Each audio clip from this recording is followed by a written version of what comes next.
Hi, guys. This is Leadership and Leverage podcast, where we have real conversations with leaders and understand what has helped them to grow in their different fields. Today, we have a leader, a guy I respect a lot. He may not have known, but I've looked at his profile a lot of times, and I know he has a lot to share with us today. His name is Saccoh, the Chief Operating Officer at Niyo Group. Welcome to the show, Sidi. We're so excited to have you with us. No, thank you very much, Emmanuel. It's absolutely a pleasure to be here. And thank you very much for looking through my profiles. Yeah, yeah. When I was ideating leadership and leverage, I noticed that it's not only employees or junior colleagues or junior employees in different industries that are struggling. Leaders are struggling as well. They might not say it often, but I noticed this. Sometimes managers or directors I've worked with, they might not know how to pass a message, but sometimes body language tells you a lot that it's not how it seems always. So this podcast is just focused on indirect mentorship, right? But for current leaders in the different industries and people that want to get into leadership, how they want to get there. So we'll ask you a few questions just to understand from your own perspective. If you're comfortable, feel comfortable to be vulnerable, share with us gems that would help us so that for those in leadership, how to get better, those that are getting there, how to climb their way up to the top. So I just want to get a background about your experience. Basically, I know some, but you could also share with us how it's been from Flurry to Neo. What the journey has been, how it started for you. How was it? Would you mind sharing with us? Man, my experience comes from a very long journey, I would say. So I didn't start off at Flurry, first Okay. and foremost. I only spent a couple of months at Flurry, actually. Okay. Um, But over the years, so I've been in tech entrepreneurship more specifically for the last, I think it's going to 14 years now. It's a long time. Yeah, it's a very long time. When we actually started, or when I started, I wasn't really exposed to the idea of accelerators and the big names that we have now and the VCs and the stuff. Mm-hmm. It wasn't sexy, more or less. Yeah. I started it in a very non-sexy time. Wow. And so it means that during that period, I was always dabbling into tech and trying to build products. And one of the reasons why actually tech was very exciting for me is because it provides me with the opportunity to actually scale. So Mm-hmm. for me, everything that I do, I want to think about, okay, the one customer or the one individual is very, very important. But then how do I get from one to 100 really quickly? Think about it. I don't have patience, right? And I know Me I too. train a lot I of want it business. fast. Yeah, I train a lot of business owners about the idea of, being patient. I've been in entrepreneurship for more than 15 years. I mean, 14 of those is tech entrepreneurship. But I also realized that when you're building a product, or at the time that I was starting off, I realized that it is about how do I build one and scale to 10. But the funny thing is, I didn't have technical expertise. Oh, So how did I get into tech entrepreneurship without having technical expertise? Well, yeah. that's where actually I started discovering some traits of leadership. So it's about communication. I think we'll go deeper into that. It's about having that audacity to be able to really prove people and yourself wrong, because sometimes our limiting beliefs can actually hold us ransom. So throughout that journey, I've been privileged to work with some really exciting companies. I've worked in big corporates. I've worked within universities. I've worked with the African Development Bank, World Bank. I'm still a judge for the African Business Heroes. In fact, really, really excited to see the top 20 that has been announced. Really, really exciting entrepreneurs. And I think this year was really, really exciting year for the quality of entrepreneurs that we got through and we were able to review through the program. And I've also worked with Sisters, so global accelerators like Sisters. I was a program manager for Sisters covering Africa. And when I moved from Sisters, I went to Dubai. So I was based in Dubai, working Dubai, scaling at the time in Dubai. One of the programs that I was well, I ran a couple of programs, but one of them was actually focusing on how do you scale tech, South Korean and Italian startup using Dubai as a hub. So that was a very exciting opportunity. I also collaborated with a few clients in Saudi Arabia, and then I came back to the UK. And now today I speak globally about tech entrepreneurship, leadership, part of that, in some of the world's largest platforms and, globally. And sometime last year, I actually had the founder of Flay come join one of my podcasts because I also run a very cutthroat podcast called The Pitch Room. Yeah, And then we yeah, build a I read relationship. about that. Yeah, so we build a relationship. So I joined Flurry very briefly Hmm. and then moved to Neo. But one of the things that is very important to learn is throughout my journey, I'm a three times founder. Oh, cool. So it's not like one time. So I've been a three times founder. The last company that I actually founded, and then I was full time in. We scaled that to about 30 plus countries, me and my colleagues and my founders. So we have clients from 30 plus countries globally that we were supporting at the time. And it didn't work out as much as we would love. So Hmm. it means that the company had to go back into stealth mode. It's still, being built, but very quietly, I would The say. gradual pace. Yeah, so when I thought about, becoming operational again, Hmm. so during that period, I've been training entrepreneurs, I've been scaling different businesses across the continent, and I've also been sitting on different boards. I'm also advising VCs, venture firms, and I'm also, very in touch with LPs who are looking to deploy their first fund in some VC into Yeah, some funds, yeah. providing that general idea and stuff like that. Hmm. And so I joined Flay very briefly and then moved to Neo. So, but before I joined Neo, I was actually a member of their board as well for a whole year, where the founder is just really incredible. Someone who inspired me every single day. And so when she asked me to come in full time, at the time I was transitioning out of Flay, I was, excited about it. And so now I'm at Neo, some really, really insane products being built, some really Yeah, ambitious journey. So in a nutshell, that should paint some form of a picture yeah, of how my journey have looked like without all of the struggles and the pains and this yeah. The and the stuff that struggles. You see, comes the with it. struggles and the pain. We'll get to that, right? Yeah. But in all this your journey, right? Because you've got a whole lot of experience in tech entrepreneurship. You've seen a lot. Like I don't even if we should start talking about it, an hour would not be enough. 2 hours would not be enough. But No, absolutely in not. your experience in tech entrepreneurship, right? What would you say is one major challenge leaders? By leaders, I mean decision makers, managers, directors, founders, co-founders, operators like you. What would you say is one major challenge that you've noticed? It could be two if you want to, that leaders face in the tech ecosystem. What would you Hmm. say is that major challenge, right? I think Not minding I the continent, right? Africa, yeah. Europe, Asia. What would you say is that major challenge you've noticed personally? I think I think blind spots. So the reason Oh, why it's called a blind spot is because you don't know they exist.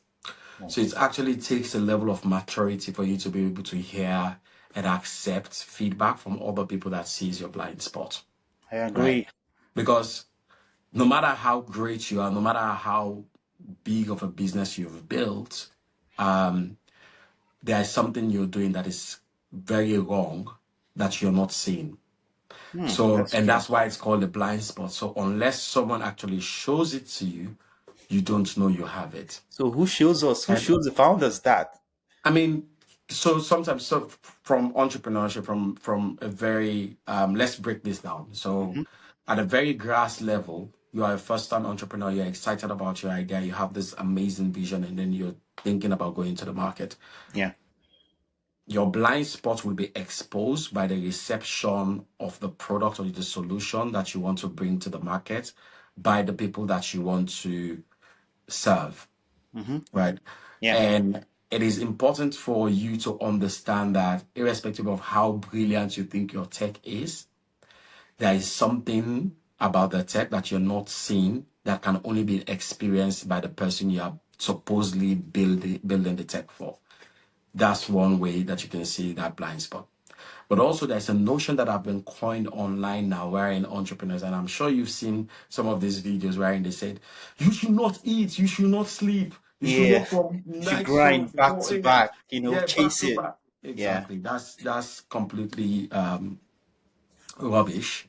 Um, but then what tends to happen is entrepreneurs or founders use that same motivational mindset that they listen somewhere and then try to force it down into the throat of friends, or not friends per se, co-founders, or founding team members, Hmm. forgetting that they are the owner of the vision. These people are just supporting system around them. They can't run as fast as you want them to. They are only going to be able to run as fast as they can, but True. also as fast as True. the Yeah. vision is, Yeah. as fast as there's an alignment with them and the vision. And that also usually a blind spot a lot of entrepreneurs don't see, right? Hmm. Because I mean, think about it. You're building a business, a very small team. You're very excited about it, but you also realize that the market is changing very fast. So naturally, you want everybody within your team to go, go, go, go, go, go, go. Yeah. But the truth is, in the process of wanting everybody to go, go, go, go, go, you are building negative energy around you Ground. that Yeah. you're blinded to. Too. So you're focusing more on the execution Yeah. and less on the journey. So you are blinded by all of that. So that's at the founders level. But when you take that up to a manager level, so for me, the way I think about leadership, a leader within an organization is not necessarily based on hierarchy. So you could be the president of an organization, but you're not the leader in the organization. That's how I think about leadership. Because leadership should be about building people and not actually setting off KPIs and meeting KPIs and, you know. So a manager's job is about managing people and resources, so KPIs come into place. A leader's job is about empowering those same people so they have the right skill set to actually meet those KPIs. A manager doesn't care about that, right? Mm. Mm. And so most times, managers themselves that we also interpret sometimes as leaders, Yeah. they don't care enough about what is it that is affecting that employees, that creates some form of Friction. that creates again that creates. So there's always we do this. I do this myself from time to Hmm. time, right? Yeah. Where we tell an employee of ours that, oh, leave your personal problem at home, don't come with it Yeah. at work. Focus on the But work, right? the truth is, they are human being. Mentally, whatever is affecting them at work affects their outcome and their level of productivity in the office. I Most agree. leaders are blinded by that. But again, that's why it's called a blind spot. What then needs to happen is once a light is shone upon that blind spot, Yeah. your responsibility as a leader is to at least take the necessary action to improve in those areas. Otherwise, they will keep piling because leaders have this also. We also have this tendency sometimes where we become delusion about our style of leadership. We think when we come, so for example, if I leave this conversation, I will go tell my friend, oh, I have a fantastic conversation with Emmanuel. Oh, it was brilliant and everything. But the truth is, if you are asked, someone else asks you your genuine opinion about the conversation, you probably have a completely different view of that. It's about that when it comes to leadership style. You will not know whether your leadership style is good unless you receive the feedback from the people you're leading. most leaders are not open to that level of feedback, and so they move on. And so it's across the board. It's not only Africa, it's not only whether they are entrepreneurs, it's not only whether they are managers, it's just across the board, being able to accept that you have a blind spot and being willing to improve on those blind spots. Yeah, I totally agree with you. Sometimes the leaders at the top level might communicate the vision to the managers, and the managers might not communicate exactly the way they got that vision to the ones on the down. So sometimes the communication, there's a gap in the communication, and it affects the whole workflow, right? But I wanted to ask you, right, the blind spot that you mentioned that most leaders in the tech ecosystem struggle with, do you have any ideas on what they can do to solve it, how they can notice these blind spots early, and systems or processes they can put in place to manage it? Because they're there, right? And sometimes they don't even know that that's the thing that is causing problems in the organization or companies that they're building. Culture is toxic, right? Employee turnover is on the high side. So what can leaders do? What can founders do to correct this? So Notice so it and so correct it. so Yeah. firstly, it's um that is a very complex question. It's not as simple and straightforward as it seems. And the Yeah. reason for that is, for you to receive feedback, the employees needs to be comfortable, or the environment needs to allow for open feedback to take place. Yeah. Yeah. I agree. And then remember, it's a blind spot, so you don't see it, Hmm. right?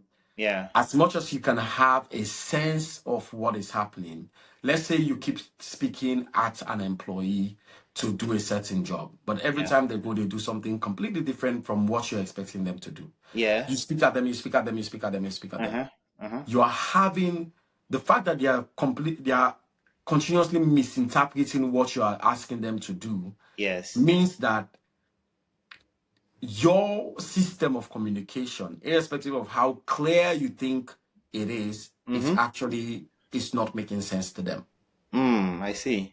So you can have some sense of like something happening, but you can't know always for sure. That's why it's called a blind spot. So unless the environment allows the employees who you're talking at to say to you, sorry, but I don't really understand what you're saying, because the way you're communicating, you're using too much technical terms that I Mm-hmm. don't really understand. Yeah. For example, being able to be comfortable enough to be able to share that is a big part of how you actually solve that blind spot, right? Because if nobody tells you you have the blind spot, you wouldn't know. We But wouldn't know. there's And it also could be a there for system. years. Yeah, exactly. There's also a system of feedback that a lot of leaders don't incorporate in their culture. So feedback is not about projecting. It is about removing the action from the person. I'll give you an example. Instead of I say you are, because you say something that upsets me, therefore Emmanuel is a bad person. Why don't I remove Emmanuel from the conversation, from being a bad person, and say to Emmanuel, what you said is, this is because of what you said, this is how it makes me feel. And not saying that you meant to do this to me, right? Yeah. Because maybe what Emmanuel is saying, Yeah. he's not coming from a position of like Hate. hurt or whatever Yeah. it is, or Yeah. hate or whatever it is. But you need to be able to appreciate that what you say, as much as you have control over what you say, someone else is going to receive what you say, interpret that based on their emotional state, and interpret that. So to be able to have that feedback, that opportunity to feedback without projecting, Mm-hmm. is a leadership structure you put into your company in the first place. Yeah. And we have seen that. So most times when organizations, when you mentioned toxic work culture, right? Most times in more complex organizational structure, when you hear, oh, the environment is toxic, It is not sometimes, not all the time. Sometimes it is not a representation of the leader, it is a representation of whoever their direct manager is. Because every employee will experience the environment based on the people that they work directly on a day to day, I can say right? 100% that this is correct. Yeah. So you will realize that there are micro cultures within organizations. So you could have a company of 10 people, for example, a company of 20 people. And then you have your sales team, you have your marketing team, you have your this team, you have your that team. But in all of these teams, you have managers or team leads, whatever you want to call them in this team.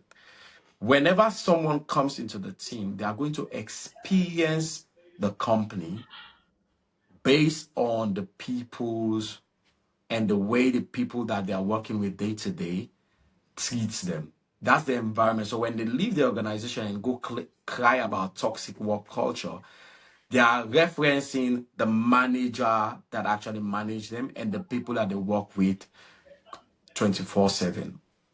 So the Mm. way that is fixed is to be very intentional at the very beginning of your culture, your work culture, right? Instead of making it difficult for employees to access you, make it an environment wherein everybody can talk to everybody. Now, it doesn't remove the power of the manager in terms of holding the employee accountable for their KPIs or whatnot, Yeah. but it makes them feel safe enough to say, if it's not working for me in this environment, I can always speak to a senior person and things will be sorted. Open communication, right? Open communication, because leadership in itself is about your ability to communicate very clearly Yeah. and to build people and sell people on the vision Mm-hmm. and build them with the right skill sets to go on the journey with you. And so that's how you potentially can break, some of these cultures. But the truth is, Emmanuel, it's often complex, or it gets even more complex as your organizational structure becomes a lot more complex. Yeah, the problem is really bigger than we can even see it. It's deep, very deep. And like you said, systems, open communication, making it easy for anyone to talk to anyone, right? I've worked for a company in the past whereby I could hit up the CEO and say, "Oh, um, what's your calendar like? Let's have a conversation," right?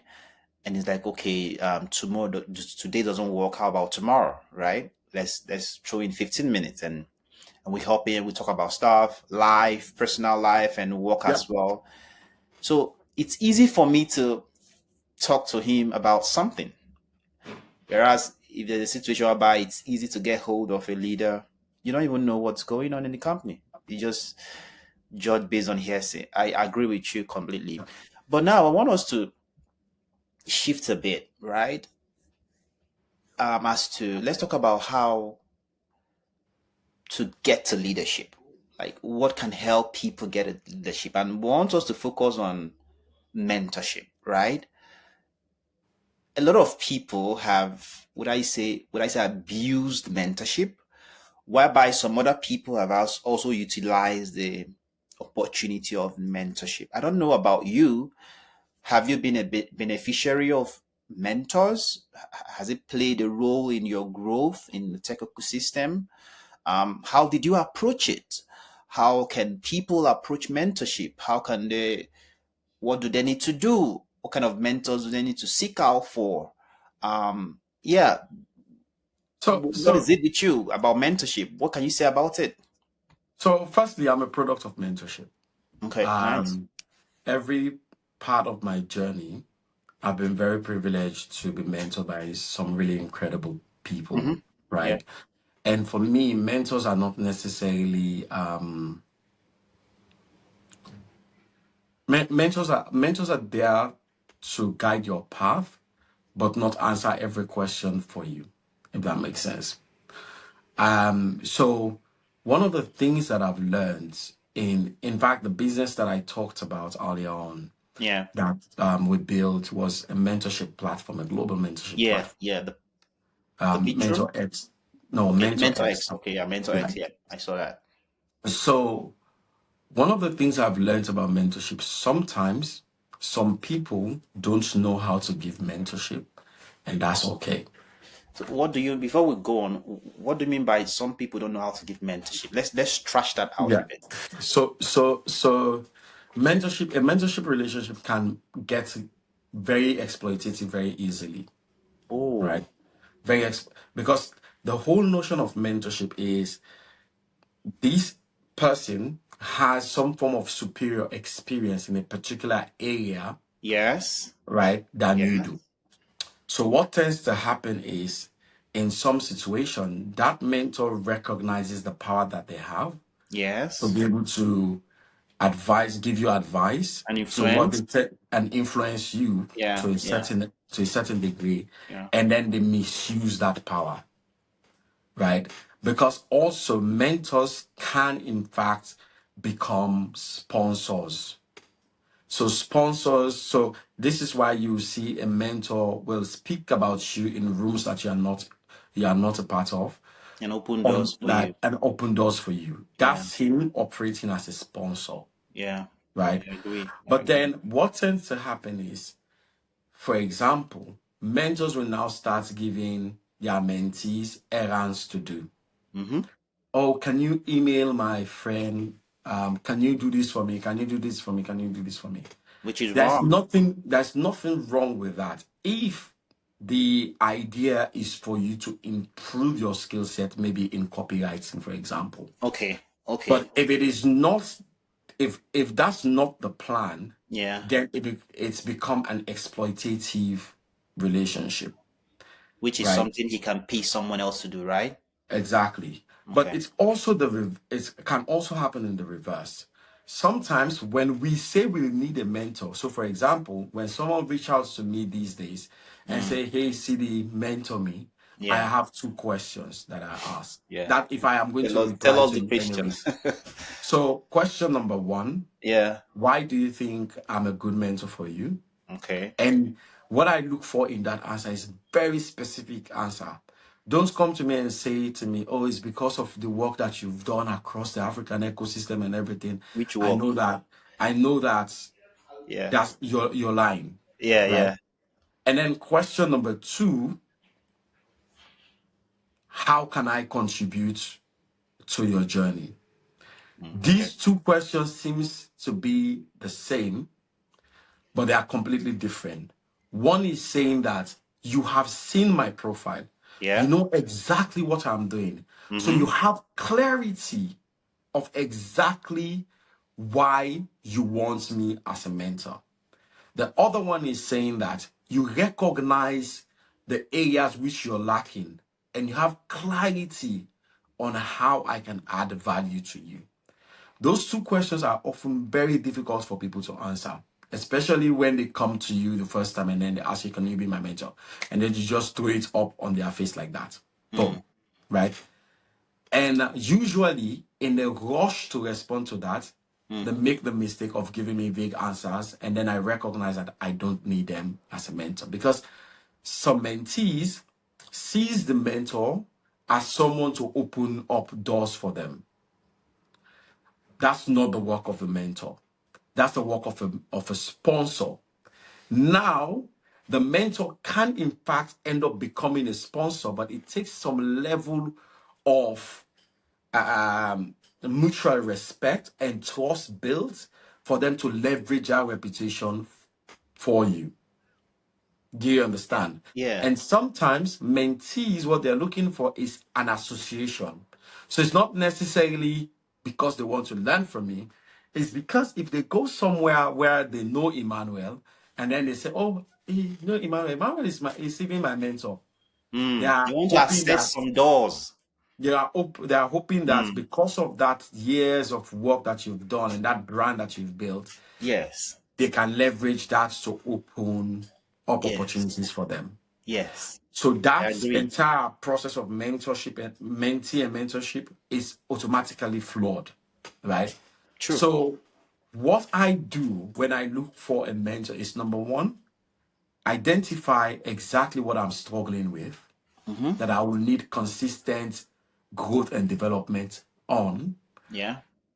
And number two, identify the people that are good and great leaders or thought leaders within these places Yes. that I can borrow 15 minutes of their time every month, every 2 months. So it doesn't have to be every day.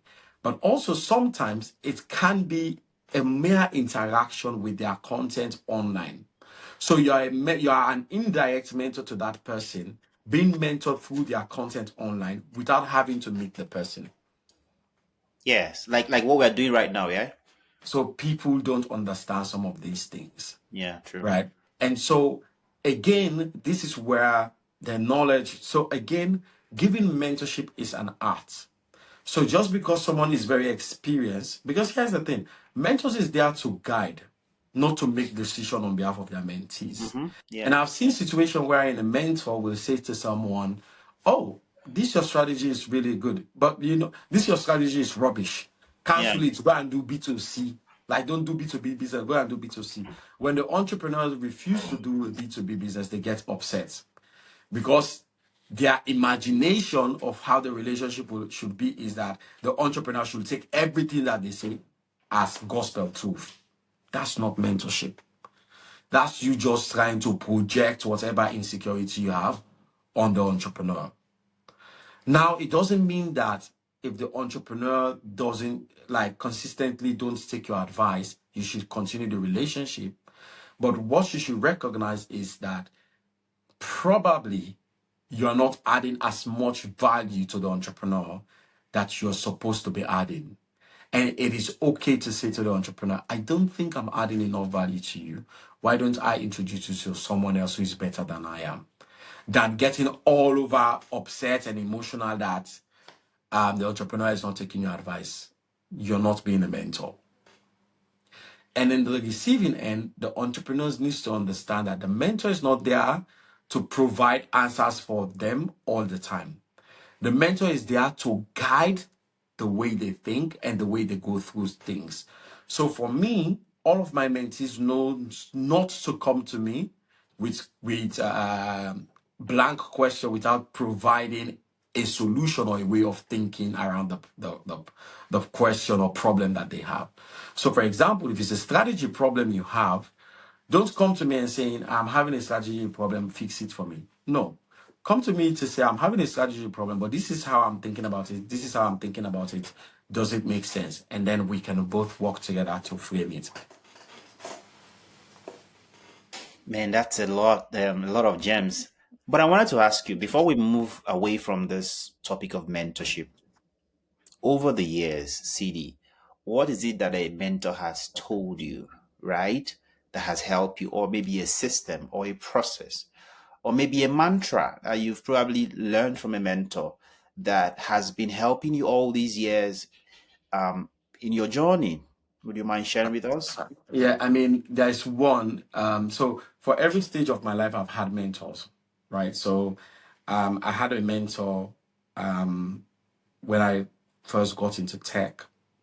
And then I had a mentor when I started, I first had my very first international public speaking. I had a mentor. Like I have had a mentor at every given stage in my life, pretty much. But there's one thing one of them told me that I actually reminded him of that, I think yesterday or so. We were having a call, and then I said to him, I said, "You told me something earlier, a couple of years ago." I said, it has stuck with me, and I've intentionally built myself around these things. And then he has forgotten. And then he said, what was it? I said, "You told me that build value, and then value will be attracted onto you. Never go run after value, but build value. And then value will naturally be attracted to you." Right? So what that means is it means that I have lived my life. So it's only, imagine 14 years in the tech ecosystem. It's only about maybe 3 years ago or 4 years ago that I started using LinkedIn, like started even populating my LinkedIn properly and putting things online and things like that. Yeah.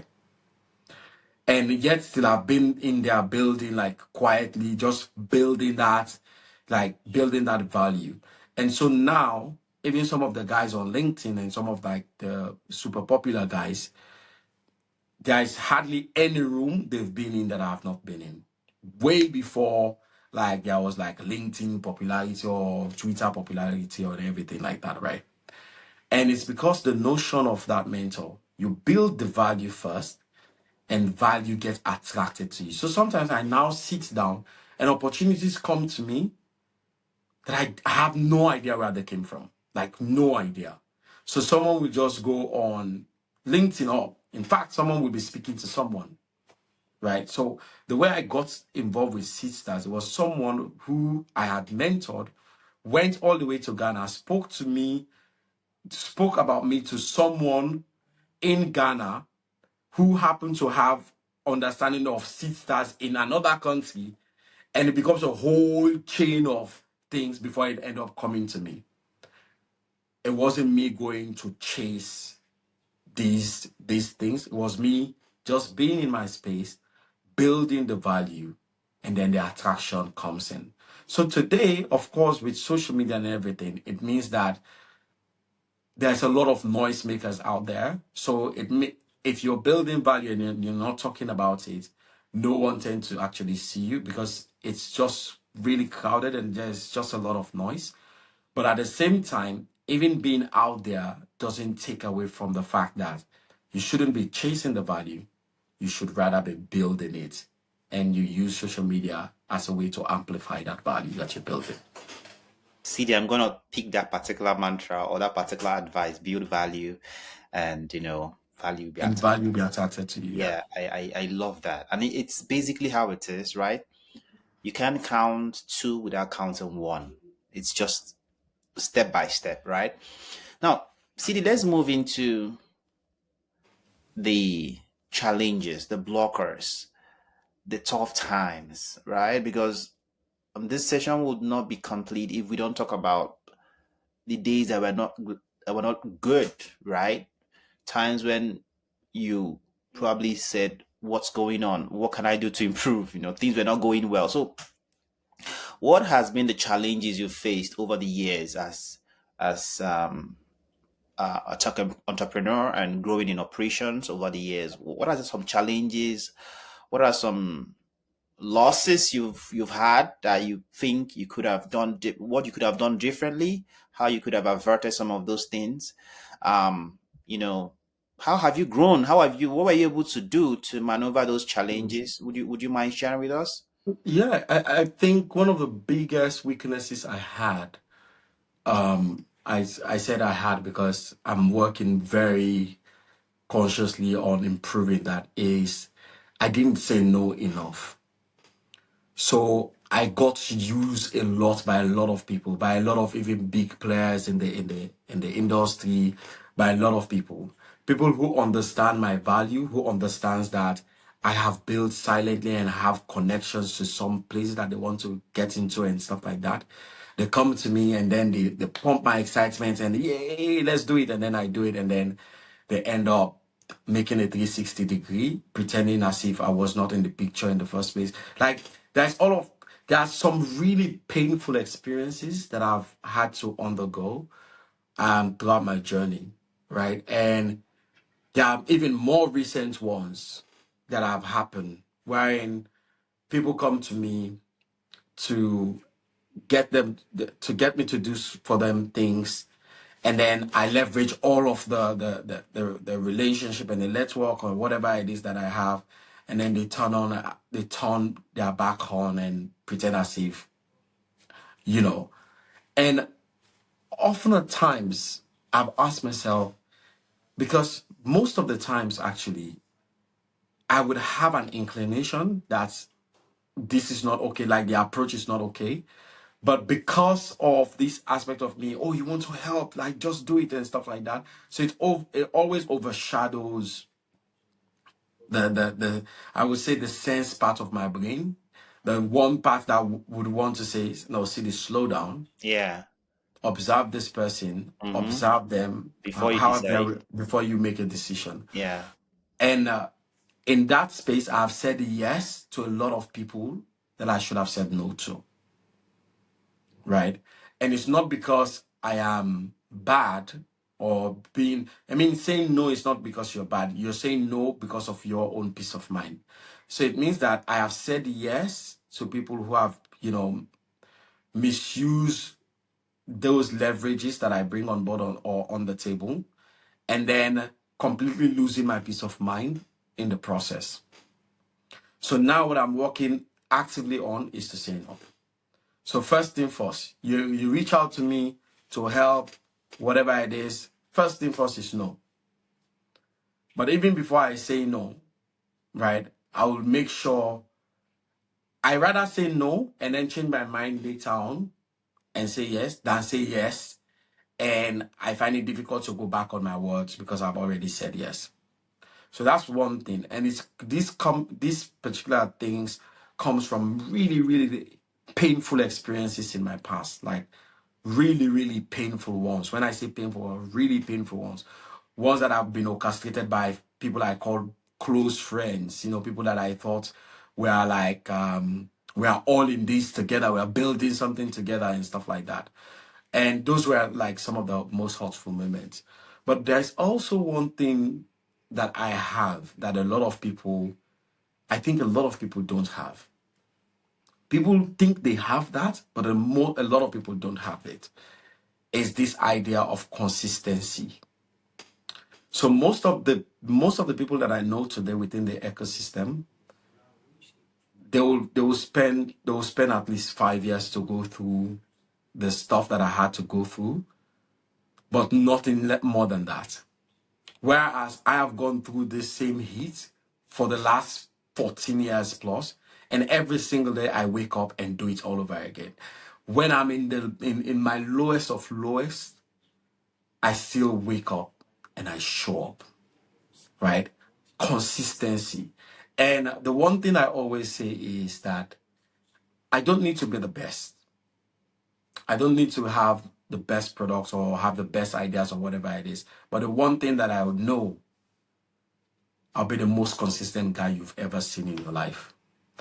I'll wake up every single morning and you'll see me doing it. And I'll give you an example. So I invested in a reality television, It's a program that I had and an idea that I had 8 years ago.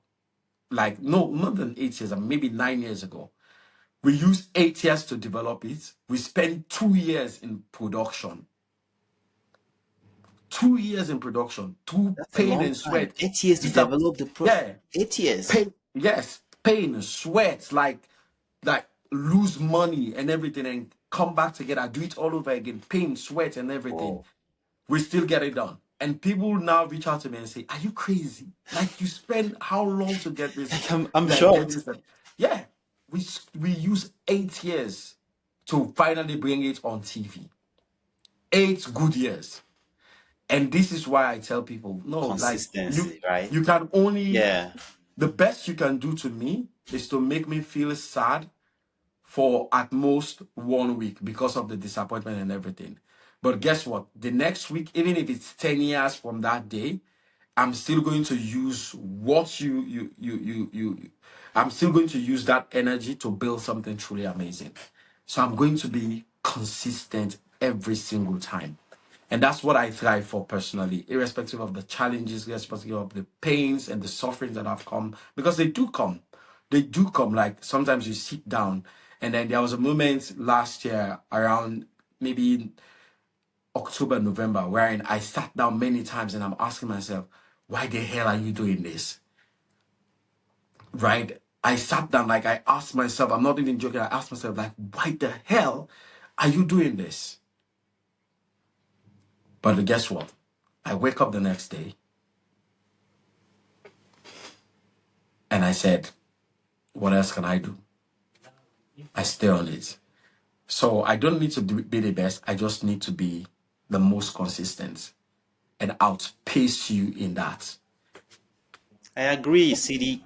Like it's so easy to say or to for someone to say the person is consistent. It's harder to do it. It's harder to Oof, believe me. wake up every morning, you stay on that path. It's something difficult.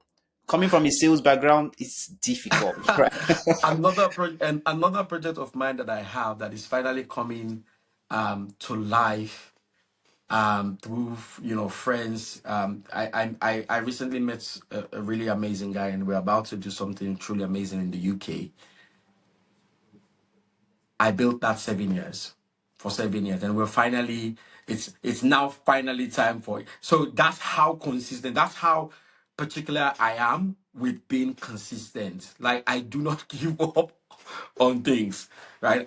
I am very consistent. So, but it doesn't mean that I'm blind. It means that through that consistent, I'm pivoting, I'm thinking, I'm pivoting, I'm doing this. But the one thing that I know is I will show up every single day and I'll stay at it. That's really a good skill or quality that every leader should learn. Consistency. Stay on the game. Don't just stay on it every day. Work on it. Now, Sidi, I want us to move into innovation. Times are changing. A lot of things are changing. Like recently, in the past 2 years, we've seen the surge in AI tools, right? A lot of things are changing in a lot of industry, a lot of spaces. Now, for leaders, what can they do? How can they ensure that the team, the company is innovative, and also the people that they are leading? How can they ensure that these people are adaptable to these changes? Because especially in the startup ecosystem or environment, things change pretty fast, and everyone has to key in, everyone has to plug in, adapt to the change, and run along. What can leaders do to ensure that the company is innovative and also everyone is adaptable? What are some techniques or strategies that have worked for Uh, you? I mean, first and foremost, as a leader, your journey is the entire reason why you're a leader is because you have the ability for your mind to expand enough to consistent to the idea of learning. You should be able to wake up every single morning looking for something new to learn every single day. If you're a leader that is stuck in something like in 20 years prior, right? It means that you've plateaued. You've get to a level where you're not going to be able to lead the next generation of people, full stop, right? Your generation of leadership have stopped. You are not going to be able to lead the next generation of people because everything that you know within that 20 years span and going back have changed since yesterday, for example. So your key role, number one, is, so remember I gave you a difference between a manager and a leader. So now a manager can in fact be a leader. For me, when I think about leaders, I don't think about hierarchy, organizational structure. I don't think about who is the boss and automatically make that person the leader. No, right?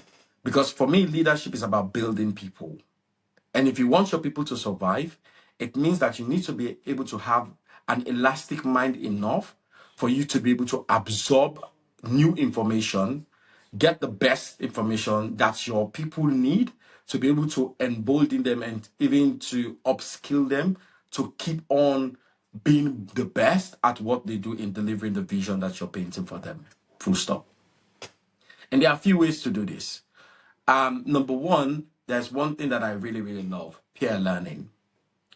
Sadly, a lot of organizations don't do this, which is you have a time, maybe once every month or maybe once every 3 months, right? Everybody sits and then just share skill sets or new things, new exciting things that is interesting to them. That's a skill set that they've learned or pick up with the team, right? So it gives information, it makes information flow across the team, but it also brings to light new skill sets, right? I'll give you an example. I've been a fan of machine learning, AI for a very long time, way before, the launch of ChatGPT and all of those things. And I've really just bury myself in learning about the excitement around, the working of the big data and machine learning, more or less, right? And so when ChatGPT finally launched, I took 3 courses on prompt engineering from different universities. The reason why I did that was because I needed to understand, because I knew that this will be the future of productivity in the workplace, whether you like it or not. Salespeople are going to use it, project managers are going to use it, I am going to use it, everybody's going to use it. But how do I make sure that I am good enough so I'm able to transfer that information to the people that I work with? It's by going in for expert knowledge, learning and taking courses. So number one, you, the leader, needs to always be in the zone of learning. Because when you are in that zone, it means that it's easy for you to be able to mentor others within your organization to actually build them up to have the same skill set. And innovation, and I've seen this also happen, Emmanuel, innovation is not only about technology. Innovation is primarily about improving already available systems in a way that they operate more efficiently, right? So sometimes it actually means the breaking down of complex technology, not necessarily the reintroduction of technology into a particular process, right? So now it is common, of course, because we're in technological age, that a lot of the innovation that we're seeing is influenced by technology, but it's not necessarily the sole driver of tech. It's not necessarily the sole driver when you're thinking innovatively. The process of thinking innovatively is the process of problem solving. It's a process of thinking efficiently. And if you want that to be in your team, you as a leader needs to be able to consistently improve your problems solving structure within the team. For example, one of the things that we try to do at Niyo nowadays is to actually starting to think about how do we make internal hackathons, wherein everybody in the company will just come together and then hack, right? Find a very nice idea, whatever it is, and then just come together and then do a hackathon. These are all creative ways of how you make your team excited but adaptable to new information and be able to use those new information that they're learning for the improvement of themselves first and the collective improvement of the organization that you're leading. It makes a lot of sense. Peer learning, I've been a beneficiary of that a lot of times. When it's always then we used to do it on Friday, I think last Friday of every month, something like that. Someone just picks up a topic and maybe does could just be a few slides. And I think it helps you see your colleague in a different way. Different, exactly. Like that's what it It makes helped. you value them a lot more because when you Yeah, see, yeah, that's what yes, it helped me do. exactly. And yeah, I love that. And coming from someone that enjoys public speaking, it's something that I always appreciated. Yeah. Okay, let's talk about vision, right? Sometimes as leaders, how do you have a long-term vision? You also have short-term goals to achieve. How do you balance that? Maybe the long-term vision is to get to a certain level, but there are short-term goals you need to achieve as a leader, right? Mm. None is more important than the other. How do leaders balance that? This is what we are looking at getting to in the next 5 years. But this is something we need to crush in the next 2 weeks or 3 weeks or 4 weeks or 3 months. I How mean, do they eh, I balance mean, it? it's very simple. I mean, at least in my head, Mm-hmm. it's very simple. So the way I think about it is think about where are you calling from right now? I'm calling from Canada. You're in CA. Yeah. Which part in Canada? In Manitoba, Winnipeg. I'm currently in Winnipeg Okay. at the moment. Let's say you're looking to go to Edmonton. Okay. Mm-hmm. That's your vision. Edmonton is your Yeah. vision. Yeah. But before you get to Like Edmonton, you need like a two to, hours flight from here. yeah, but Thereabouts. before you even get to the airport, you need to Yeah. wake up in the morning. Of That's course. a goal. Mm-hmm. You need to take a shower. That's a Yeah. goal. You need Yeah. to have breakfast. That's a goal. Of course. You need to go in, buy your ticket or whatever it is, board a cab, Yeah. drive to the airport, go Yeah. through security. That's Yes. a goal. Normal. You Get into can't the cross that. exactly get Yeah. into the flight, Mm-hmm. get to Edmonton. But even when you get to Edmonton, Mm-hmm. the flight needs to touch down first. You need to go Sure. through security again. You Again, need to come book out a of the taxi airport again. into a taxi before you go to your destination. True. So Edmonton is your vision. Mm-hmm. Every one of those things that I've called are your goals. What tends to happen is you start obsessing about Edmonton.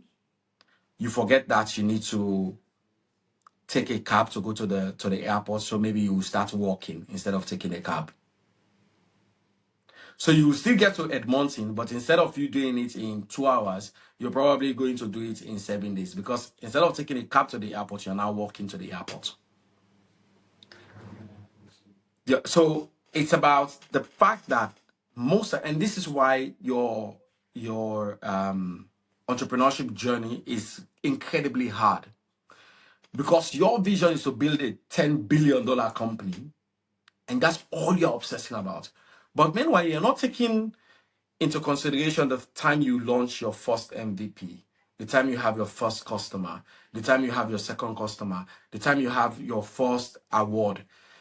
All of those things you're not considering. You're not appreciating the journey, but rather you're obsessing about the destination. What then tends to happen is it tends to mean that everybody that is involved in making sure that journey is pleasurable, you're going to make it for them as a horror journey, and you're going to add undue stress on them as you're adding on yourself, right? Because nothing they do within achieving those tiny goals that you've set automatically leads to getting to Edmonton. They are all just small steps that you don't really see that as big enough to get to the airport. So, for example, when you wake up in the morning, it's just a tiny bit to get into Edmonton. But it's such a crucial bit, because if you don't wake up, well, you know what's happened if you don't wake up from your sleep. So that process of waking up is a feat to celebrate. When you go take your shower, that is a feat to celebrate, because it gives you energy, it energizes you, right? Now, that process, that goal, does not necessarily mean that the moment you wash, you are now in Edmonton. No. But it plays a crucial element, no matter how small, to your journey to Edmonton, because it shapes the way you experience the journey to Edmonton. And if you don't appreciate those moments and those small goals and celebrate those small wins in between, you're going to be one hell of a depressed and angry and obsessed leader, making it so much so that everybody within the environment or the ecosystem of that journey, which is in this case the goals that you've set, everybody responsible for that is going to feel the pressure, because when they wake up in the morning, oh my God, we are not yet in Edmonton, and it ends up becoming really frustrating. Think about if you're going on a long trip with a child, and you're driving, you're taking a long journey, you want to really admire the beauty of like the scenery and everything. And then they keep asking, Daddy, are we there yet? Are we there yet? Are we Like there they yet? always do. You can only take are we there yet answer for the first 5-10 minutes. Yeah. After that, it becomes a burden. Calm down. Just take it easy. We'll get there. Just calm down. We will Yeah. get there. Get Enjoy there. the lights. Like, do you Yeah. want chocolate? Do you want Yeah. this? Yeah. Because you are telling them that we will get to where we are going We'll get anyways. there. Yeah. But there are things happening in between that you should appreciate. And Yeah. that's how leaders should think about balancing when they think about balancing their goals and the vision. So the vision is this destination you want to go. It's not going anywhere. That's where you want to be. But everything in between needs to be shaped in such a way that it is, number one, attainable, number two, aspirational. That way, people wake up every single morning, not thinking about getting to Edmonton, but thinking about how do we help Emmanuel today to have a taxi. That's the goal for this month. That's the goal for this year. Get Emmanuel a taxi. Next year, get Emmanuel a flight ticket. So people are not obsessing about Edmonton, but they are talking about getting Emmanuel a flight. And then by the time you wake up, 2 years, 3 years down the line, you realize that, oh, I'm already in Edmonton. Oh my God, it's been 5 years. I didn't even realize it. Rather than when it's 1 year, it's you feel as if it's already 10 years in the journey. That's a very fitting illustration, right? You get there, right? To just take time, but enjoy what is happening at the moment, right? Yeah. Enjoy it. Celebrate the little wins, and while you work on the bigger picture, makes a lot of sense. Sid, we'll soon finish, but I wanted to find out, some leaders have a ritual or uh, a technique, or would I say secret code, right? What is it is that they know that they do this thing and it always works for them. It could be a process, it could be a tool, it could be whatever. So for you, what would you say? Do you have one? Do you have something you always fall back on that has never disappointed you? Something you always do and it always works for you? Do you have any to share So with us? so if you observe during the entire conversation, I've Yeah. refused to talk about processes. Yeah, true. I'm an operation executive, and one Hmm. of the things that I've learned is processes are useless without the people to follow them. Systems are useless without the people to operate them. So it means that for me, my default mechanism is to actually always ask, is this process good enough for the people? And a good process is not supposed to remove the creativity from people. It's supposed to empower their creativity. Does that make sense? And I've seen organizations wherein people, this is why some organization people go in there in the company and then they say, it's so boring. I come here, I see it, all I do is Excel sheet. Oh my God, it's so boring. Because the process have said to them, coming to the office 9 o'clock, 9 a.m., sit in your table 9-5, open Excel sheet and fill out Excel sheet data till 5 p.m. and go home. Do it every single day. Now there are certain jobs that is required to do that. But how do you make that exciting? So for me, I think people's first. And when I think about a process, I think about, is this good enough? Is the process good enough for the people? And not necessarily if the people good enough for the process, right? In a rare occasion, you can have situation wherein you have really good processes, really like standardized, industry standard, grade A level standard process, airtight, but your team is just not performing within, it's not just achieving the result they need to achieve within that process. It means that the process is not working for the team. No matter how standardized, no matter how industry level it is, your team is inefficient because the process is killing them. So my default response is always, hold on, everybody drop everything. Come, let's have a chat. And that chat usually is non-official. It's always filled with humor. Oh, tell me what's going on. And we laugh and everything. It's a work session, but we're laughing, we're talking. And then through that, I'm beginning to understand how they feel about certain things, certain elements. And I'm beginning to understand how to make them feel as if they are owners of a particular process. Because another mistake leaders make, Emmanuel, is that they bring the process down to everybody else. They leave expecting that everybody should take ownership of the process. It doesn't work like that. Except otherwise, it's an established institution. But if you're building the company, it doesn't work like that. Because remember that these individuals are all coming from background with experiences that they are exposed in different processes. But when you build them, when you make them feel as if they are responsible for developing and owning part of the process, it means even when you're not there, they will hold each other accountable in making sure the process is followed. And that's my default tool. Default tool is bring everybody together. Number one, thinking processes must be good enough for the people and not the other way in reverse. And if processes are not working, then it means the people or the team will not perform efficiently, meaning the team needs to have a lot more ownership in the process than what I'm translating to them.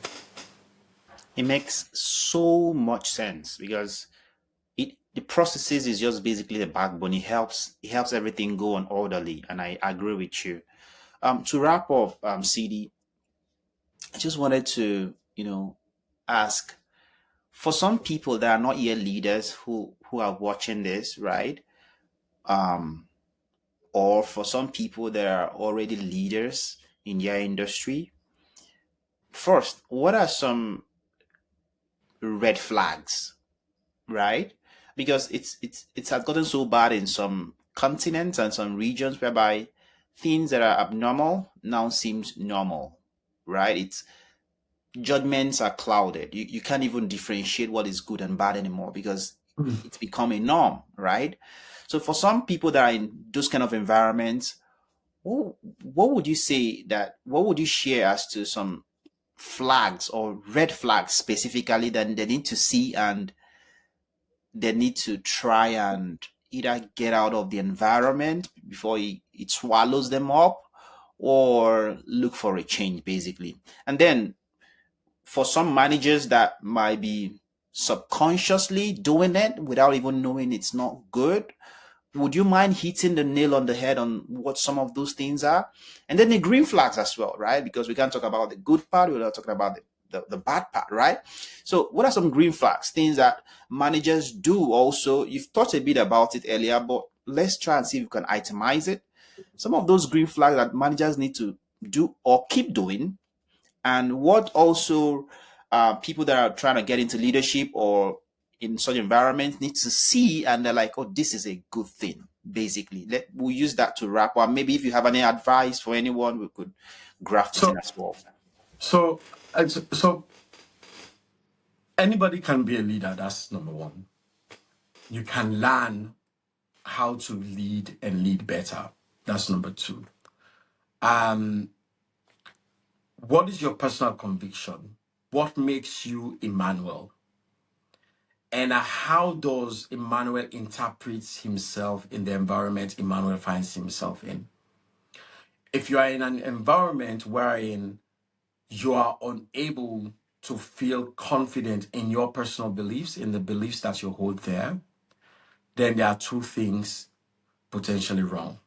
Number one, you need to exclude yourself from the environment. Number two, you need to either unlearn or relearn certain things. Now, how do you know it is an environment you should exclude yourself from?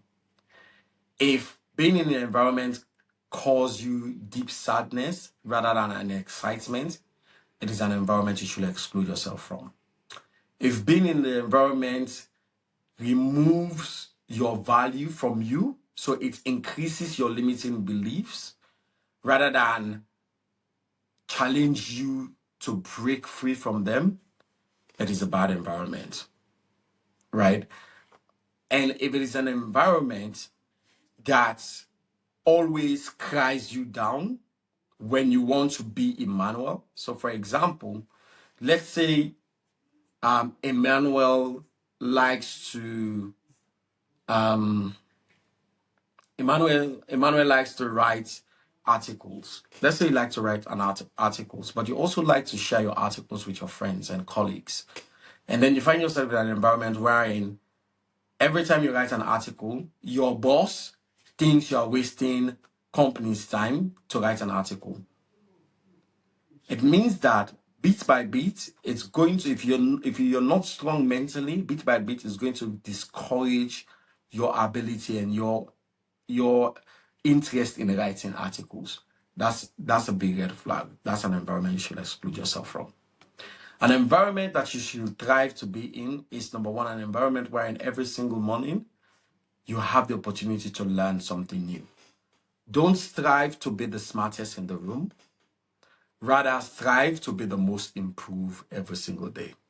And the way you feel like the way you get to improve is by finding yourself in an environment wherein there is always opportunity to learn. But also an environment that foster and encourage you to be the best version of yourself gives you aspiration. And it's an environment you sit in, and then every single day you have a creative idea you want to share with your team, and then they are happy to receive it and even work on some of those ideas. That's an environment you want to be in, right? An environment where the boss or the manager doesn't necessarily tells you, Emmanuel, you are a failure because you haven't met your KPIs, but rather say to you, Emmanuel, you didn't meet your KPIs. Let me understand why and how can I help you? Was the KPI too steep? Was it not aspirational? And what were the blockers and how can I help you? That's an environment that really wants to make you better, right? And as managers, one of the things that is very easy to get carried away is the fact that because you have departmental OKRs as your responsibility, you are assuming that for every time you don't meet those departmental OKRs, you are failing. And in essence, what you then tend to do, you then tend to come very hard on anyone who is not fulfilling their own individual KPIs. That is a big red flag if you are a manager that thinks like that. And another red flag, if everybody is running away from you, there's a blind spot. There's a reason why people are running away from you. And I've seen people also who thrive on the idea of being feared in a company, in an organization. If everybody is fearful of you, you're not a leader. You're not the leader in that organization. Even if you are the CEO, you're not the leader in that organization. Because people should be able to naturally be attracted to you, because that attraction is what will keep them glued to the vision, and that attraction to you will help them deliver more in their roles and responsibility and contribute to achieving that vision, because they are taking ownership as if the vision is theirs as well. But if they keep running from you, it is an evidence that two things. Number one, either you are someone who holds them accountable for their action and these employees don't want to be held accountable, or number two, you are someone who is difficult to deal with. And so, in general, they are beginning to see you less of a leader and more as a manager. Those are the things that I would say with regards to that. Thank you so much, Sidi. I wanted to see if we could use one or few minutes or seconds for you to just share maybe recent projects you're working on at Niyo Group, if you want the viewers to know about it. Would you mind sharing that? Or Yes, yeah, sure. absolutely. So, Neo Fest is coming up Yeah. October 3rd to the 5th in Birmingham, UK. We're bringing 10,000 people together to talk about women in technology. But it's not only a conference, it goes beyond just a conversation. That's why it's called Neo Fest, because it's an infusion of the conversation and a tech festival. So you've gone to a tech conference before, but you've never really been to a tech festival. And I dare you to come to Niyo Fest 2024, October 3rd to the 5th. We're bringing global speakers from the likes of Vuzi Tabakwayo to Jeff, Oh, Vuzi is to, coming. yes, to Jeff, Oh. to Her Highness the Olori of Wari, to billion-dollar companies and Wow. owners and CEOs running these companies and leaders from across different industries coming down to Birmingham to celebrate and have a conversation of women participation in technology. And you should all be there. Thank you so much, Sidi, for sharing those germs. I deeply appreciate, and looking forward to having you in the near future. Come back as well to talk about all the projects you're working on and what leaders can also learn from. Appreciate you and thank you so much. Thank you so much, Emmanuel. Thank you for having me.